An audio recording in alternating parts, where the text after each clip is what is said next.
Hello friend, Jagdamb Jagdamb. तर ही होती दिवाळीची पहिली अंघोळ, नरक चतुर्थी ज्याला म्हणतात. तर आम्ही सकाळी खूप प्रत्येक वर्षी लवकर उठतो. अगदी 5 वाजता म्हटलं तरीही चालेल आणि अशा प्रकारे मी दरवर्षी रांगोळी काढतच असते आणि अशा समया पणत्या वगैरे कडेने लावून पाटावरती बसून आमच्या मिस्टर दिघेंचं मी अशा प्रकारे उटणं वगैरे लावून त्यांना हे करत असते. उटणं, तेल, बेसन आणि पाणी, दूध एकत्र, पाणी नसतं दूध एकत्र करून त्यांना चोळत असते. आणि मग अण्णांचंही सेम, अन्वीचंही सेम आणि आम्ही आणि आई आम्ही एकमेकींना लावत असतो आणि झाल्यानंतर बाथरूमच्या बाहेरच अगदी असं औक्षण करतो. तर मी कणकेचे, ज्वारीच्या पिठाचे मुटके करत असते.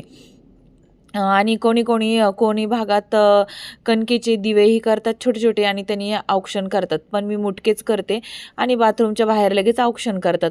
आणि अशा प्रकारे आमच्या अन्वीचं दरवर्षीचं असतं. ती गोबर म्हणते उठण्याला, उटणं लावून घ्यायचं नसतं. मग आज तिला उठवता उशीर झाला.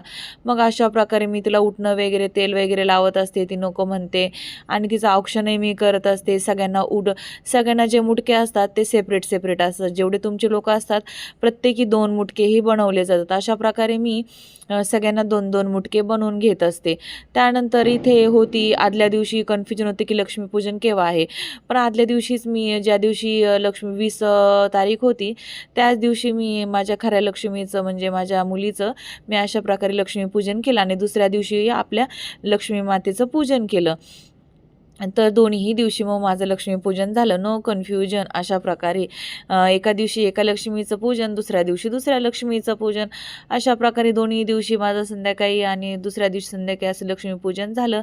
हे होतं पाडव्याचा लूक आमचा. अशा प्रकारे आम्ही पाडव्याचा लूक केला आणि अशा प्रकारे आम्ही फोटो काढलेले. गाडीची पूजा झाली होती. पाडव्याच्या दिवशी आम्ही गाड्यांची पूजा करतो, हार वगैरे घालतो आणि पाडव्याच्या दिवशी मी मी माझ्या आहोंचं औक्षण केलं आणि अन्वीनी अण्णांचं औक्षण केलं.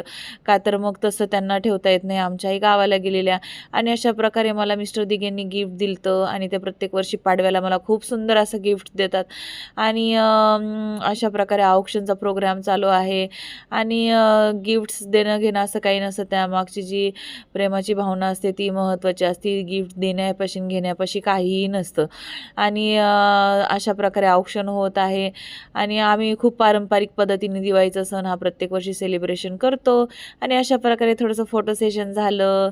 त्याचप्रमाणे अशा प्रकारे पाडवा आणि आमचं दिवाळी सेलिब्रेशन झालं. कसं वाटलं तुम्हाला कमेंट बॉक्समध्ये सांगा. धन्यवाद. Stay tune.